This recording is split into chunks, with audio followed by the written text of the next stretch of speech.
Creo que todos hemos escuchado en este tiempo acerca del eclipse. Mañana vamos a tener un eclipse y se escuchan muchas cosas. Me han preguntado esta semana qué opino yo con respecto a esto. Y quiero hoy, te voy a explicar bíblicamente y voy a introducir mi tema con esto. Pero al tema le puse el eclipse más peligroso. Y tal vez pienses que el eclipse más peligroso es el de mañana, pero te voy a explicar por qué no lo es.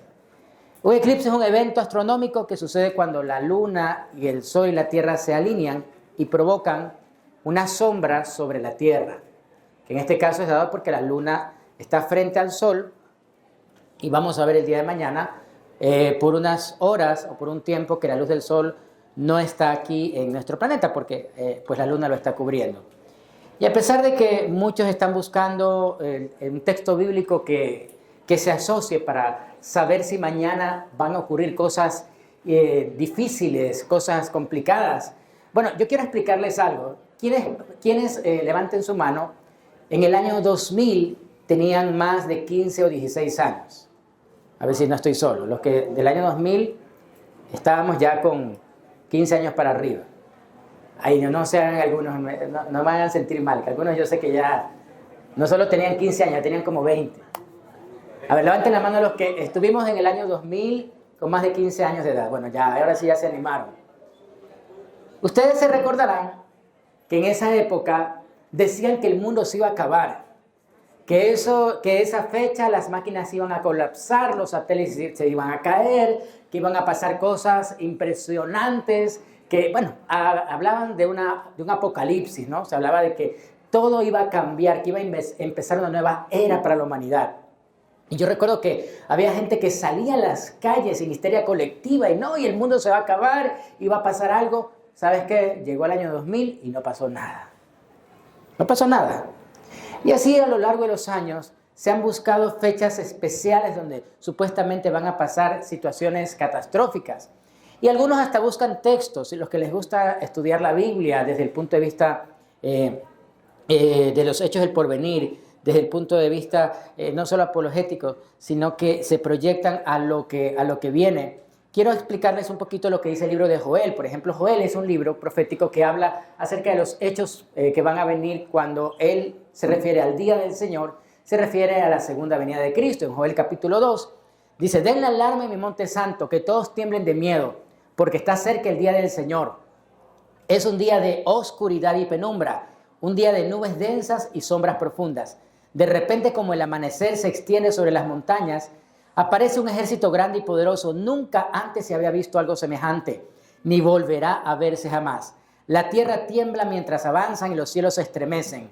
El sol y la luna se oscurecen y las estrellas dejan de brillar. ¿Cómo se llama esta última parte? Está describiendo Joel capítulo 2, versículo 10. Está describiendo un eclipse. Así que posiblemente cuando el profeta se refería a la segunda venida del Señor, también habla de señales que van a ocurrir en el cielo. Entonces mañana viene el Señor. A ver, lo que te quiero decir es algo. La Biblia tiene muchos pasajes en donde habla de señales en el cielo. Pero hay algo muy importante que dice la Biblia en Mateo 24, que el Señor no reveló fechas. No hay forma de saberlo. ¿Quiénes? Levanten la mano las mujeres que tuvieron la bendición de dar a luz de forma natural. Hay aquí personas que han dado a luz de forma natural, las mujeres. Miren, hay algo que ocurre y con toda la tecnología que tenemos, no hay forma de saber cuándo una mujer va a dar a luz cuando está en un proceso de parto natural. No hay manera. Se sabe que llegó al límite y los médicos dicen vaya a su casa y cuando comience el labor de parto, pues ya hay que traerla al hospital. Eso pasó con mi esposa cuando estaba esperando a Valentina. Todo estaba bien, nos fuimos el viernes al médico. El médico le hizo un eco, le dijo: señora, todo está bien, tranquila, faltan 4 semanas, hay que esperar. Llegamos a la casa, mi esposa me dijo: tengo antojo de una sandía, compramos la sandía y me despierta tipo 2, 3 de la mañana: mi amor, me duele mucho la barriga, creo que la sandía me hizo daño. Y por ahí la sandía va a cumplir 11 años. Se adelantó el parto y Valentina nació 4 semanas antes. Lo que les quiero decir es que la Biblia dice que así como la mujer no sabe cuándo va a dar a luz, pero hay dolores, hay señales de que ya se acerca, No se sabe cuándo es el día del Señor, pero que Él viene y se está acercando ese día, se está acercando esa fecha, pero no hay forma de saberlo. Así que quiero terminar la explicación del eclipse de mañana con una palabra de parte de Dios. Jeremías capítulo 10, versículo 1 y 2. ¿Qué pienso yo? Te voy a decir bíblicamente lo que pienso. Jeremías 10, 1 y 2 dice: escucha la palabra que el Señor te dice, oh Israel, dice el texto, esto dice el Señor. No te comportes como las otras naciones que tratan de leer el futuro en las estrellas. No tengas temor de sus predicciones. Eso creo yo. Deja de buscar, ay, mañana se va a acabar el mundo. No sabemos. De pronto se acaba esta noche. No sabemos. De pronto duramos 100 años más, 50 años más. De pronto antes de que se acabe el mundo nos morimos. Así que deja de pensar, ay, es que ¿qué me deparan las estrellas? Tranquilo, Piscis, tranquilo. Deja de pensar que las estrellas rigen tu destino. Quien rige tu destino se llama el Señor. El Señor es el que rige nuestras vidas, no las estrellas. Así que descansa en el Señor, y si te preocupa el eclipse de mañana, lo que yo sí te invito es a que pienses en que el Señor tiene el control de todo, aún inclusive de los astros, del sol, de las estrellas, de la luna. Nuestro Dios está con nosotros. Deja de tener temor. Si tú quieres salir a ver el eclipse, ponte unas gafas, pero lo que sí te invito es a no caer en el error que dice la Biblia. Dice, tratan de leer, no te comportes como las otras naciones que tratan de leer el futuro en las otras estrellas. Mucha gente está con miedo. ¿Y por qué los hijos de Dios tenemos que tener miedo? Si nuestro Dios hizo el sol y las estrellas y se sujetan a Él, ¿acaso nosotros estamos descuidados por Dios? De ninguna manera. Dios tiene el control, pero hay un eclipse que es más peligroso que el que va a ocurrir el día de mañana. Y de ese eclipse sí te quiero hablar el día de hoy. ¿Sabes?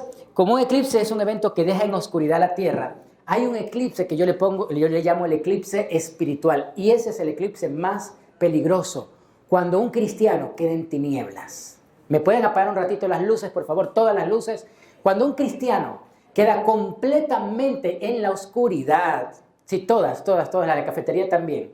Cuando un cristiano queda completamente en oscuridad, pasa algo.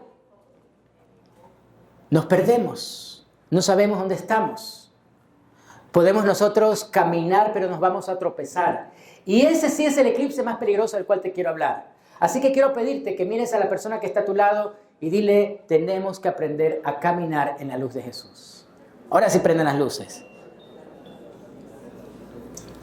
¿Sabes? La Biblia menciona que los discípulos de Jesús cayeron en este tipo de situaciones, en eclipses espirituales.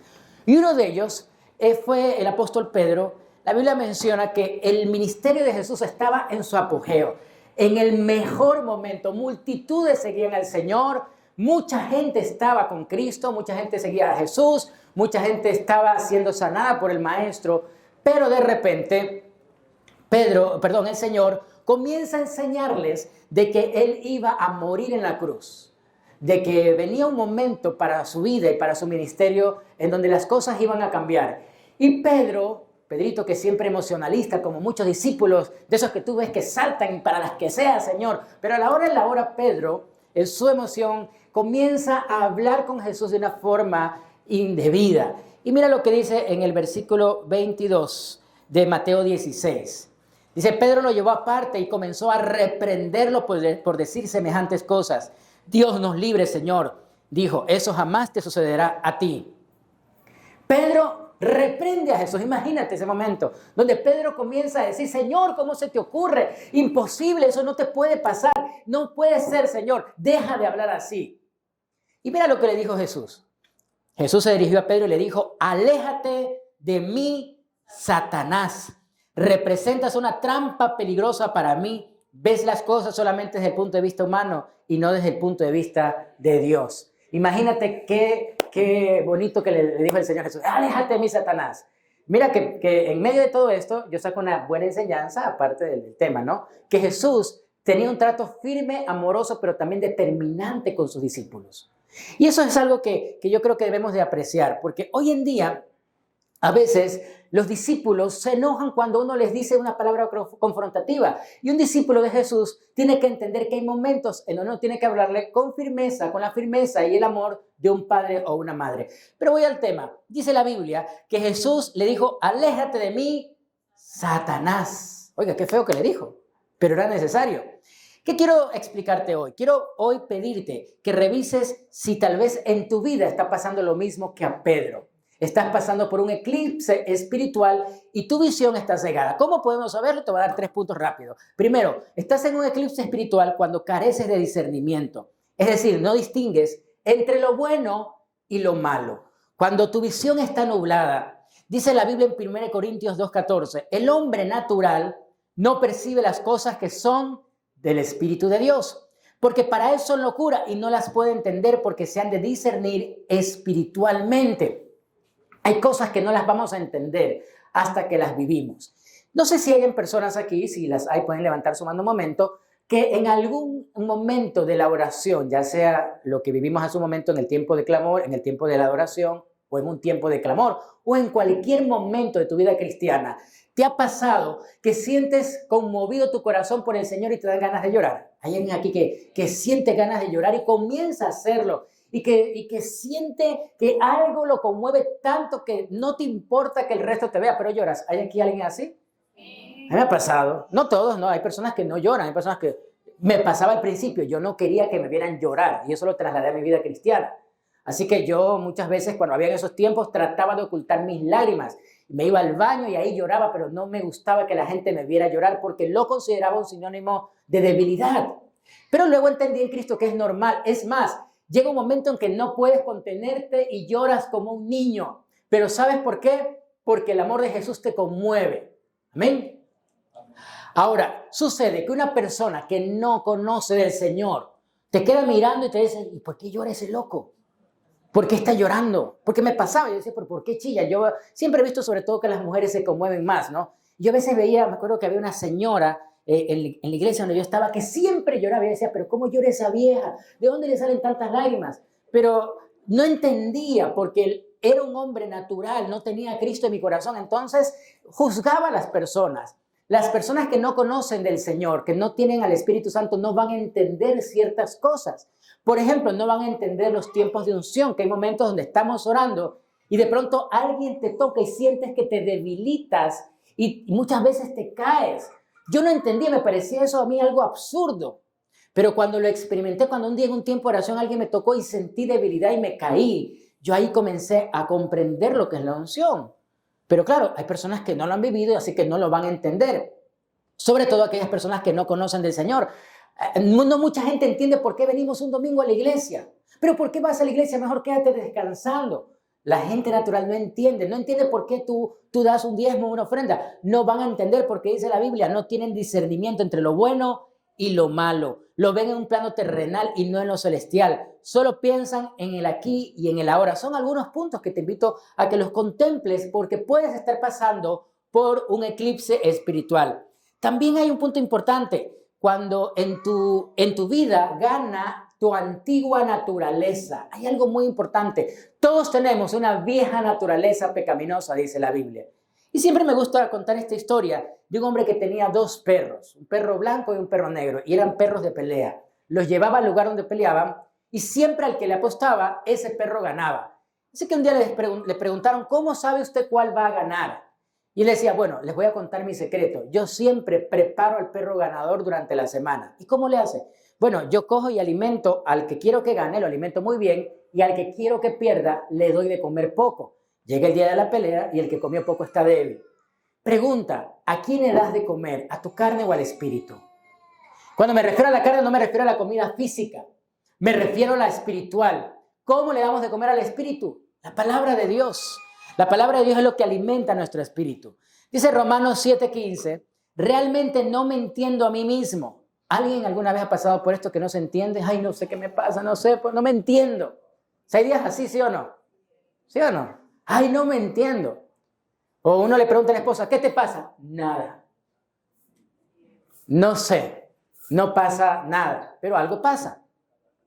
Realmente no me entiendo a mí mismo, porque quiero hacer lo que es correcto, pero no lo hago, dice Pablo. En cambio, hago lo que odio. ¿Cuántos en algún momento sabemos que tenemos que levantarnos a orar, pero no lo hacemos? Queremos ayunar, pero no lo hacemos.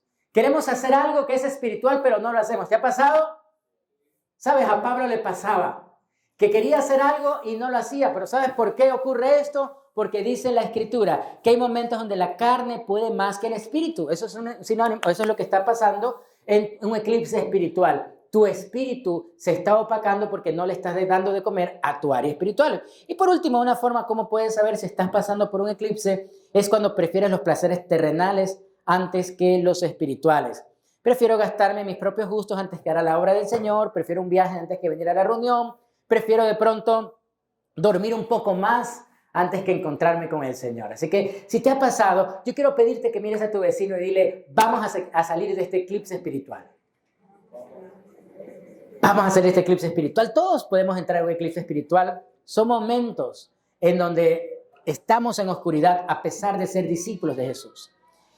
¿Cómo lo hacemos? Mateo 16, versículo 24, nos dice cómo hacerlo. Jesús, tomando a Pedro y a sus discípulos, comienza a desarrollar la enseñanza.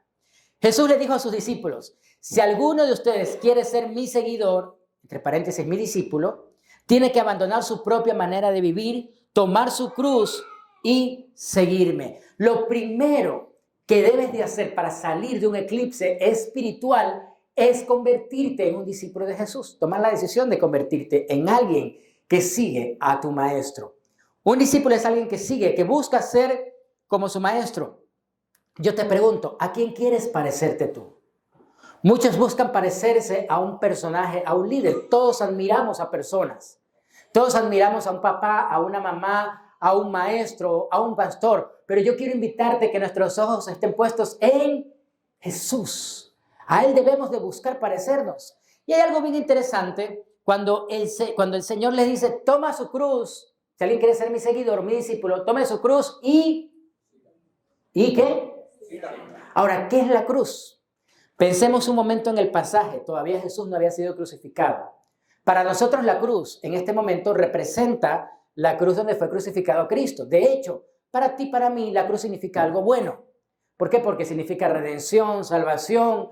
La cruz roja, por ejemplo, se dedica a salvar vidas. Así que la cruz es un sinónimo de algo bueno en este momento. Pero en el momento en que Jesús comienza a dar esta enseñanza, la cruz significaba dolor. ¿Por qué dolor? Porque la cruz fue desarrollada como un método de tormento para la gente que estaba en contra del gobierno romano. Cuando una persona era condenada a la crucifixión, era desnudado públicamente y tenía que cargar su cruz y dirigirse al lugar donde iban a clavar la cruz y lo iban a enclavar en ella. Por eso era algo tormentoso. Cuando la gente iba con su cruz, significaba que iba a morir. Y camino al lugar donde iban a enterrar la cruz, la gente se burlaba, les daban de golpes. Eso fue lo que pasó con el Señor. Por eso hubo un momento en que Jesús ya no pudo cargar la cruz porque estaba muy cansado. Y dice la Biblia que pusieron a alguien a que le ayudara. Yo quiero explicarte esto porque muchos no estamos cargando la cruz de Jesús. Muchos no entendemos que la cruz no es tal vez una enfermedad, porque muchos dicen, no, es que este trabajo es una cruz. Mi marido es una cruz. Usted no sabe lo que yo sufro con mi marido. Mi suegra es una cruz, mis hijos son una cruz. No sé, a veces confundimos un problema con la cruz, pero no es esa la cruz. La cruz lo que representa es aquello que tú con esfuerzo haces por amor a Cristo, aunque no te guste. Voy a volver a poner el ejemplo de las mamás. ¿Cuántas mamás hay aquí? Levanten su mano, por favor, levanten su mano las mamitas. Muy bien, tenemos una buena cantidad de mamás. ¿Les ha pasado, mamás, que llega un momento en que cuando ustedes querían dar de lactar, estaban tan cansadas, sin embargo, el niño se despertaba de madrugada y te levantabas a darle el pecho? ¿Sí o no? ¿Pasa eso, sí o no? Y la mamá está cansada, y, ay, como quisiera que mi esposo lo hiciera, no puede, pero me toca a mí. Y con esfuerzo lo haces. ¿Por qué? Por amor. El amor hace que te esfuerces. El amor es sacrificado. El amor, dice la Biblia, todo lo espera y todo lo soporta. Jesús por amor tomó la cruz y la cargó por ti, por mí, y sufrió en esa cruz por nosotros, por amor. ¿Cuál es tu cruz? ¿Cuál es el sufrimiento que tú estás haciendo por causa de seguir a Cristo? Por eso es ser discípulo de Jesús. Quiero hoy que entiendas algo. Ser discípulo de Jesús es entender que no todo te va a salir como tú crees. Y hoy quiero decir un mensaje impopular, porque muchas veces muchas personas se llevan en su mente que ser discípulo de Jesús es que todo te va a salir bien. Que todo va a salir bien. Y comenzamos a escuchar de pronto sermones como, tranquilos, que Dios nos va a llevar a un mejor porvenir y Dios nos va a sacar adelante. Y no está mal hablar de la esperanza y tener fe en días mejores. Todos tenemos fe en días mejores. Pero ¿qué ocurre si eso no llega a pasar? Te hago una pregunta. ¿Qué sucedería con tu fe si hoy Cristo se presenta y te dice que no te va a dar aquello que tú tanto has pedido? Si Dios te dice, ¿sabes qué? Ese anhelo que tú tienes, no te lo voy a dar. Tú me estás pidiendo ser sano, no te voy a dar sanidad. No vas a ser sano. Si Dios te dice, ¿sabes qué? Tú me estás pidiendo ser papá o mamá, no se te va a dar. ¿Lo seguirías amando con el mismo fervor? ¿Seguirías sirviéndolo? ¿Tendrías la misma energía para poder estar delante de Él y servir cuando Él te ha dicho que no se va a cumplir el anhelo de tu corazón? Porque a veces se habla mucho desde una fe que nos lleva a pensar que mi oración siempre se va a cumplir. ¿Y qué pasa si no es así? Y es ahí donde quiero hablarte de Ana, una mujer que durante años le pedía a Dios ser mamá. Le pedía a Dios un hijo y oraba a Dios por un hijo. Y a los 47 años queda embarazada. Y feliz con la noticia, voy a tener un bebé. Estaba feliz con su esposo. Y un día le van a hacer un eco y le dicen, señora, su hijo tiene un problema y va a nacer con síndrome de Down. Usted decide si quiere tenerlo o ya no. ¿Qué sucede cuando las cosas como tú te las habías planificado no ocurren?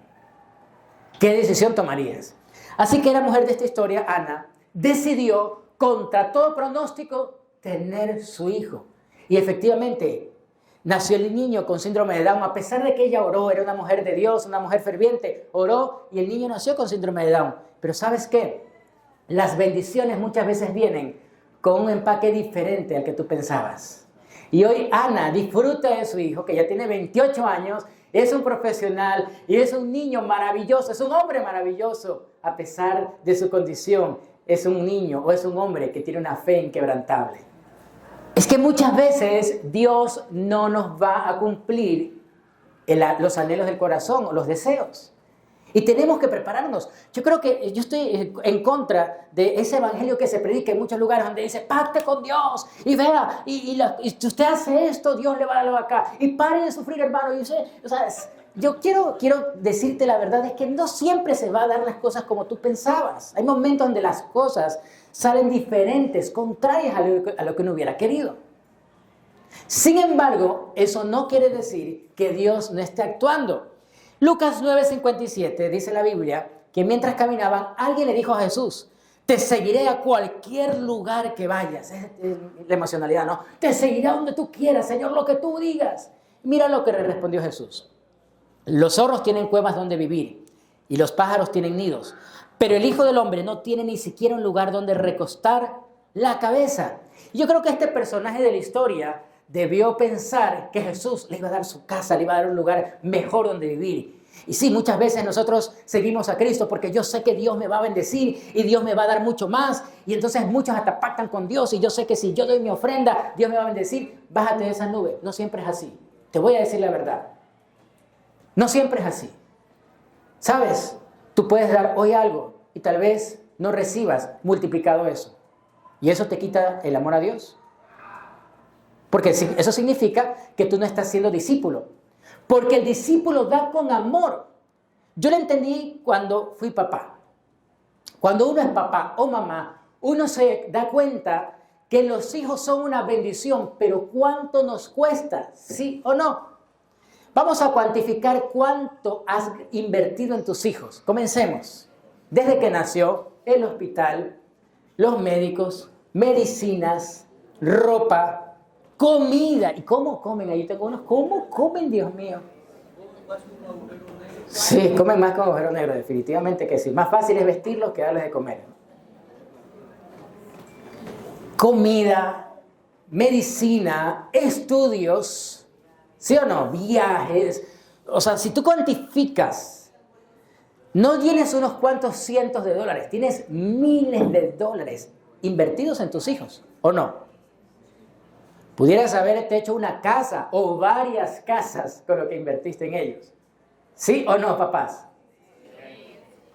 Pero tú lo haces con amor, tú no cuantificas y dices, a ver, ya he gastado como unos 100,000 dólares. Entonces, cuando mi hijo ya sea profesional y yo ya sea viejo, me tiene que mantener.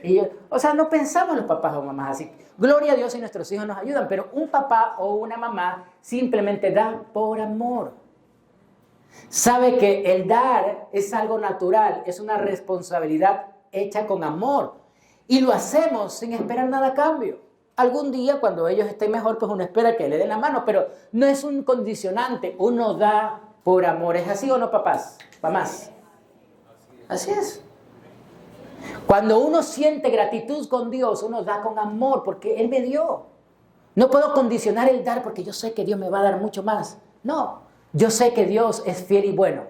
Yo sé que Dios siempre va a bendecir al dador alegre. Y yo doy de corazón.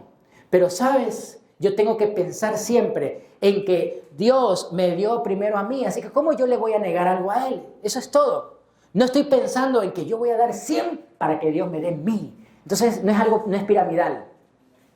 ¿Sí? No funciona así, no es un banco. Que entonces yo voy y me da con interés. Señor, recuerda que yo di 100 dólares el otro día para el arriendo. Y yo, Señor, acuérdate, devuélveme los 1000, por favor. No funciona así. Dios no es un banco. Yo le doy a Dios con amor. Pero yo sé que Dios en su infinita misericordia va a darme conforme a su amor y a su buena voluntad. Pero mi intención siempre debe de ser dar con amor. Algo muy importante, lo segundo que debo de hacer para salir de un eclipse espiritual es aprender que hay un precio que debe pagar por ser discípulo. Mira, la salvación no tiene precio, pero ser discípulo sí tiene un precio. ¿Y cuánto cuesta ser discípulo? Mira, te voy a explicar esto. El discipulado exige sacrificio. Jesús jamás ocultó que el ser discípulo te va a costar. Nunca lo dijo. No, tranquilo, ser discípulo, facilito, sígueme, no pasa, vamos a pasarla de fiesta en fiesta. Entonces Pedrito y Judas y todos. No. No fue así. Mucha gente quería ser discípula de Jesús. Y aquí vemos un personaje que le dijo, Señor, yo quiero seguirte. ¿Sabes qué? Yo no tengo nada que ofrecerte. No tengo nada que darte. No tengo casa, no tengo carro, no tengo ni siquiera una almohada. Jesús aterrizaba a la gente, ¿sabes? Ser discípulo de Jesús tiene un precio muy alto. ¿Y sabes cuál es ese precio? Que muchas veces es necesario perder para ganar. ¿Qué tienes que perder? Tal vez te acusen de ser impopular. Tal vez muchas personas les caigas mal. Hay mucha gente que dice los cristianos son aburridos. O mucha gente dice los cristianos somos hipócritas. ¿Has escuchado algo así? Y muchos se ponen mal. Ay, me dijeron hipócrita. No, pues que yo soy diferente. ¿Sí? ¿Sabes qué? Si a Cristo lo criticaban, a ti y a mí también nos van a criticar. No debemos de ponernos mal. El precio por seguir al Señor siempre será ser impopulares, en muchas ocasiones criticados. Hay gente que dice, pero es que los cristianos somos la piedra en el zapato en este momento para muchas organizaciones que quieren imponer un estilo de vida o quieren imponer ideologías que son contrarias a la voluntad del Señor. Así que ser cristiano en algunos momentos te va a meter en problemas. Pero te quiero decir algo, vale la pena meterse en problemas por el Señor. Vale la pena meterse. Hasta el perro dijo amén. Así que el discipulado exige sacrificio. ¿Sabes? Pero yo creo que es importante entender que el ser discípulo tiene ese precio de esfuerzo. Yo vine de una vieja escuela donde trabajamos mucho. Recuerdo que hacíamos eventos en el Estadio Modelo, eventos muy, muy grandes. Y algunos tal vez estuvieron en esos eventos. Y recuerdo uno en especial en donde teníamos mucho que hacer. Y nos amanecimos un día antes del evento y el día después también nos amanecimos. Cargábamos las tarimas, los equipos. En ese tiempo no había las empresas que hoy en día te dan el servicio de audio. Todo lo teníamos que hacer nosotros. Yo recuerdo que un día estaba muy cansado y me acosté en el césped del Estadio Modelo. Era un momento muy, muy cansado. Estaba saturado. Y le dije a Dios, Señor, ¿Vale la pena hacer todo esto?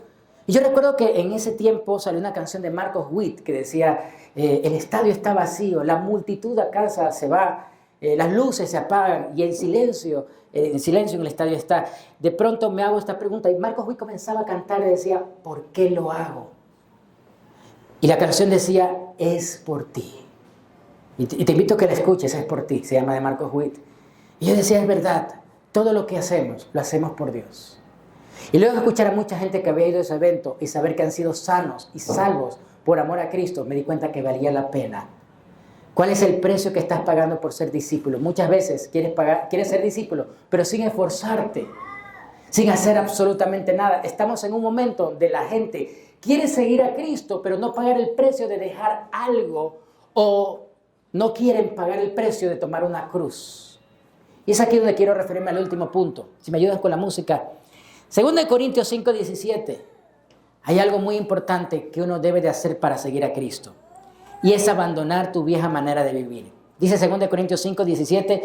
Esto significa que todo el que pertenece a Cristo se ha convertido en una persona nueva. La vida antigua ha pasado, una nueva vida ha comenzado.